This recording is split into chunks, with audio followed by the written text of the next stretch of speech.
Le 18 février dernier, TF1 a connu une situation inédite. Marie-Sophie Lacaro n'a pas pu présenter le JT de 13h à cause d'un important bug. Elle a accepté de dévoiler les coulisses de cette journée particulière. Comme chaque midi, des millions de téléspectateurs se pressent devant leur téléviseur pour regarder le JT de 13h. Mais ce 18 février, surprise, Marie-Sophie Lacaro commence son journal avec un message étonnant: « Bonjour et bienvenue dans ce 13h.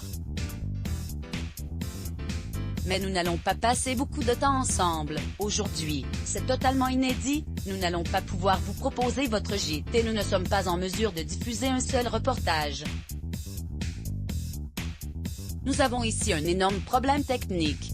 Un bug quasi inédit pour la chaîne. » Marie-Sophie Lacaro, qui vient tout juste de prendre la relève de Jean-Pierre Pernaut, a tenté de gérer la situation du mieux possible. La journaliste a accepté de raconter les coulisses de cette journée inédite dans une longue interview accordée à la Dépêche du Midi. La journée commence comme n'importe quelle autre journée. Je commence à écrire le journal. Les équipes sont sur le terrain. La première alerte intervient aux alentours de 12h40, explique Marie-Sophie Lacaro. Ça ne sent visiblement pas bon, la tension commence alors à monter dans la tour de TF1. 2 minutes avant, mon assistante me dit que c'est bizarre, que son ordinateur ne réagit plus de la même manière, et qu'il y a peut-être un souci. Quelques minutes après, plusieurs ordinateurs passent en écran noir. Ça ne sent visiblement pas bon. Là, c'est la mobilisation générale.